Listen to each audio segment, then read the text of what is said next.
Government led by Stalin, his son Udayanidhi Stalin, Sabri son, this whole family politics of theirs, full of corruption, deteriorating law and order situation, the drug menace which is eating into the vitals of our youth, huge proportion of our state remaining undeveloped is not being liked by the people of Tamil Nadu. They want change. Very bright opportunities in Tamil Nadu. I am confident people are very wise. They are going to vote for NDA. In Andhra, Tamil community is there. We are working together. Always Telugu and Tamil are working together and complementing each other. Not now, for decades together, for centuries together. This time also, I am confident. I am advising them, I am requesting them to vote for NDA for future of Tamil Nadu. So is Vijay just a spoiler, or is he the beginning of a new political shift in Tamil Nadu? On this issue, I am joined by Kalyan Raman, senior leader from BJP, Tamil Nadu, R. Suresh Kumar, political researcher, and Brijesh Pandey, input editor of News9. Let me straight away go to Suresh Kumar. Suresh, do you think that Vijay has the capacity, as Karthi was saying, to go for a secular cut? He will cut into both DMK and AIADMK. See, actor Vijay, Joseph Vijay, I should mention, of TVK, is just breaking vote share, mostly from the AIADMK. Because always there is an anti-sentiment and anti-votes against the DMK. That usually goes to the AIADMK alliance. Now that doesn't go.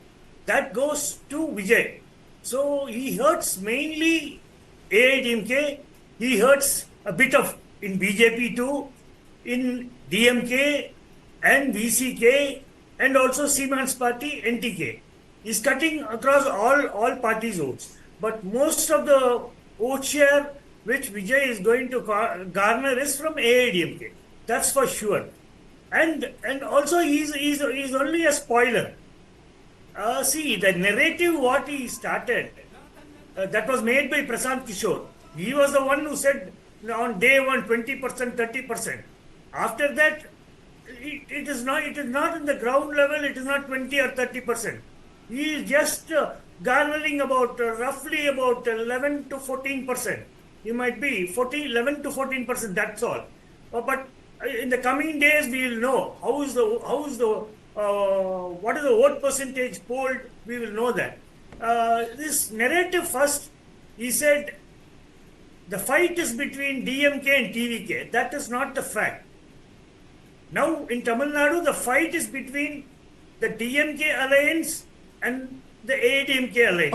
Okay. So you are saying basically the fight is between DMK and AIADMK. Okay. Let me take Mr. Raman. Sir, you don't think that Vijay is a wild card here?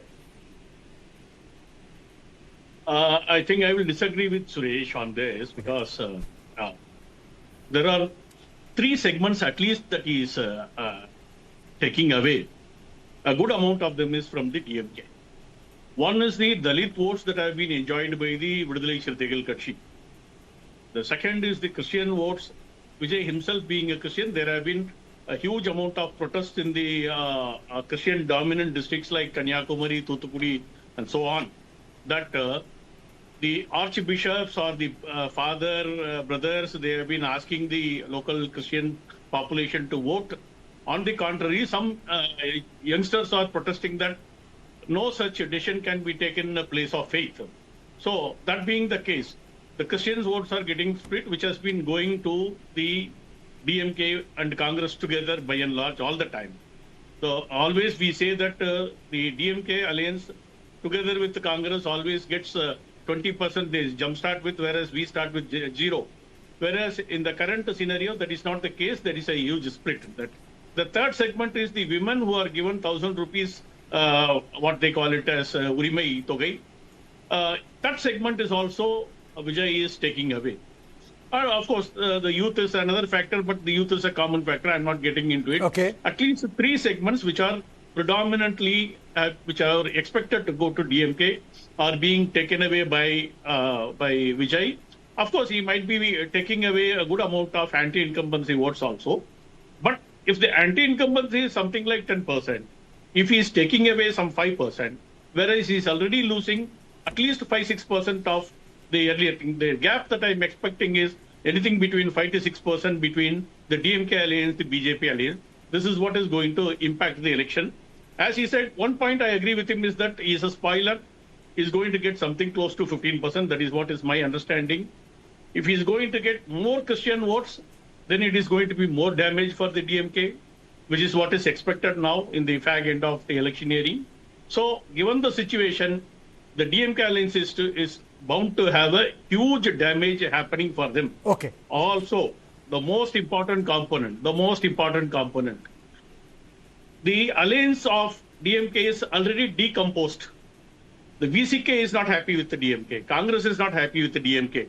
DMDK is spoiling. There were three references which Premalata was making, which are exactly going against DMK. So given the situation, DMK is in a complete shamble. It is in a decomposed state. That is my understanding. Okay. Vijay. Well, I think, he's going to be a bit more than spoiler, but we'll have to wait and watch about the percentage of votes he is going to poll. The fact of the matter is that, yes, he provides a vibrant alternative, as Suresh was talking about, about people who are dissatisfied with DMK, but they don't feel overtly, allured by the promises being offered by AIADMK and BJP. And if it goes to Vijay, if Vijay is not being a secular cut, as Karthi was saying in his interview, by meaning that he's going to cut votes from both DMK as well as AIADMK, if he doesn't go for a secular cut, then I think, he may end up damaging AIADMK, because, all the anti-incumbency, all the pockets from where, usually the vote would shift from DMK to AIADMK and thereby, turning the equation, that will not happen. A majority of that chunk will be subsumed by him. But I think, one of the things which we have to also understand is that we have always seen that there are film stars, who come, who create a lot of buzz. There are the majority of the people, when you talk to them, he's very popular. He's a film star, popular film star for 3 decades. And, most of these youths who are flocking to his rallies and all. But if you ask them that, like, are you going to vote for them, as read in several reports and all, they say that, they just wanted to have a glimpse of the star. Now, whether this glimpse of a star is going to convert into the vote, if it does, I mean, even 30-40% of what is being touted, then I think he will then knock this a brings me substantial to chunk out. sort of a broader issue. Mr. Suresh, what made MGR a different personality then? I'll come to you, Mr. Raman. Then what made MGR a different personality? So that the people would understand that after MGR, so many stars came and went by, but they couldn't create that magic which MGR was able to do that. No, that's not only Dr. MGR.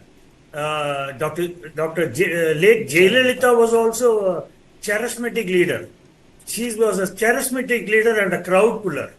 Okay. And the late Vijay of DMDK, he was a good crowd puller.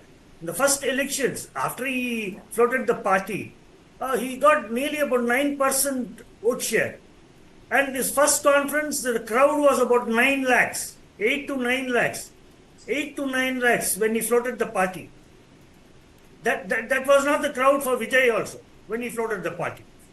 Vijay's crowd, we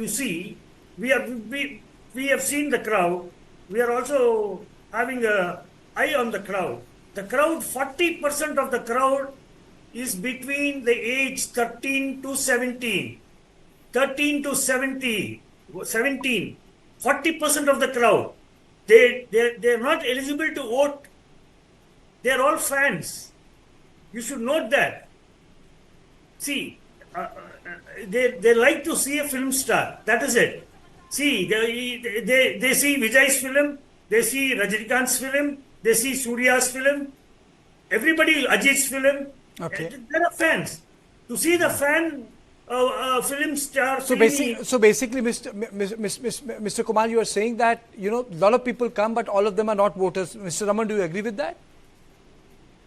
On this portion of what he is saying, I'll agree with him for the simple reason that the crowd is homogeneous, not exactly the same kind of crowd. It is more of youth. A good amount of them are not people who have the voting rights. They are just they want to take a glimpse of Vijay. They come. Of course, they are fans of Vijay, no doubt about it. Whether they are in a position to number one vote, number two, whether they are in a position to influence the common voter. These are two components on which Vijay may not be having a thing. You came to the question of Dr. MGR. I'm coming to that also, along with Vijay Kant. It's because it is very pertinent. Dr. MGR as well as Vijay Kant, all their films, they always fought for the society in the film itself. They exhibited the social bonding throughout their film career. Even the launch film of Vijay Kant was called Swadeshi, in which he had played a wonderful role of taking care of the social needs. So a common man got connected with both Dr. MGR as well as Vijay Kant in a comfortable manner. Of course, he got 8.33% vote, as was told by Suresh. And it's not 9, 8.33. But then, in the case of Vijay, the numbers are going to go up because Vijay also carries a faith color, a religious color, which is attracting. So this is something we need to understand. Also, we are in an era where the social media is so vibrant that people get influenced by social media. So these two components cannot be ruled out, from where Vijay is getting more percentage than what Vijay Kant had got. And coming to the question of what Brijesh was saying about the anti-incumbency, I have a specific observation. Always, if you look at anti-incumbency votes, they always go towards what is the most viable alternative, not the one who is also running. In this case, the who is also running also ran category is TVK, that is Vijay's party. The viable most alternative component is the NDA. So the majority of the anti-incumbency votes will go towards the NDA because people want to change. When they want to change, but Mr. Raman, just to remind you, if you recall the 2009 election, when YSR Reddy was, that for the second time, when the Andhra government, Andhra state went for polls under YSR, Praja Rajyam party by Nagarjun was floated, and they ended up, I think, garnering 4 to 5% of the vote. And Praja Rajyam, instead of eating into the Congress vote, they ate into TDP's vote, sir, if you recall. And they got, I think, Emirates in double digit, and they became part of the UPA. And Chandrababu Naidu, could not make a comeback. And that is how Congress had 10 years. So sometimes, third party can also eat into the vote of those who are trying to contest the people sitting in power. No, see, I'm going to 2016 Tamil Nadu elections, where another combination was put into place, headed by DMK, Vijay Kant's party. A six-party alliance was floated, which together got only 6.1% vote. But then they have eaten into the anti-incumbency vote at the time because Vijay Kant himself was seen as an alternative at that time. Okay. So such factors will be there. But in the current scenario, that is not going to happen because he is only attracting two major elements. One is the Christian votes, another is the technology-driven youth votes. I think beyond that, he is not in a position to attract. And if at all he is attracting, which is the Dalit votes, which are more towards the DMK, not with the AIADMK. I've really run short of time. Thank you both of you. Sorry, I couldn't even go back to Vijay, but Tamil Nadu is not going anywhere. So this is all I had on point. Let me straight away go to the second on point without taking a break. And in this on point, we are going to discuss what is happening in Bengal. Is Mamata going to be the fourth time lucky?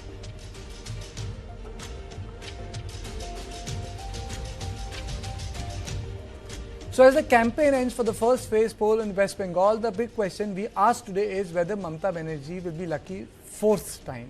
Mamata is a leader who has already won 3 consecutive mandates and is now aiming for the fourth. The number shows her dominance in 2021. The TMC won 200 seats with nearly 48% vote share, a massive mandate. Even in 2024 Lok Sabha polls, the party stayed ahead in the state.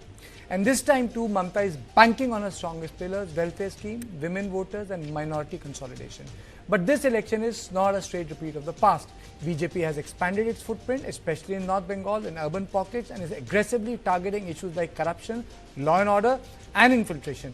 Union Home Minister Amit Shah has made clear BJP wants to cross 170 seats, and that's what he says that West Bengal election is going to be about.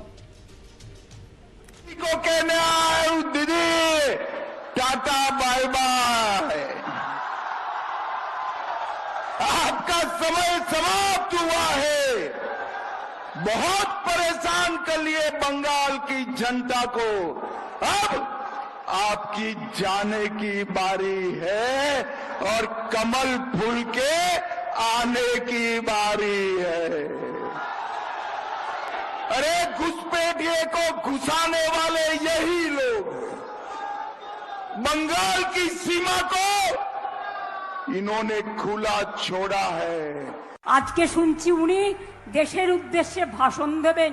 ওনার ভাষণ শুনে মানুষের ration মিলবে না, আর ওনার ভাষণ মানে মিথ্যে ভাষণ, মিথ্যে ফুলঝুরি, মিথ্যে কথা, ঝুমলা। চিন্তা করবেন না, কাল থেকে পতন শুরু হয়েছে। তাই বাবুকে আজ উদ্দেশ্যে, জাতির উদ্দেশ্যে, বাপরে কত বড় জাতির নেতা, দাঙ্গাকারীরা দেশের নেতা। ভাবতে পারেন देश का नेता कैसा हो, गांधी जी जैसा हो, नेताजी जैसा हो, अंबेडकर जैसा हो, मौलाना अबुल कलाम आजाद जैसा हो। Well, Mamata Banerjee, unputdownable. On this debate, whether Mamata is going to be four-time lucky, I'm joined by Shikha Mukherjee, senior journalist, and I'm also going to be joined by, he's here with me, Nirmala Mukherjee, senior journalist from West Bengal. Brijesh continues to be in the studio. Let me straight away go to Shikha first. Thank you for joining me. Is she going to be fourth-time lucky? Your assessment? Difficult to tell at this point in time because everybody is guessing. Everybody is guessing. We don't really know because of two reasons. One, that I think the one elephant in the room that you forgot to mention is the SIR and what has happened with the electoral rolls. There is, it's anti-incumbency versus electoral rolls. The electoral roll story includes the Ghuspetia story, which is the BJP's old story. And therefore, which will overtop which is a difficult thing to say. But as you very correctly pointed out, the women's vote is not likely to shift away from Mamata Banerjee, is my own understanding. Okay. And if that does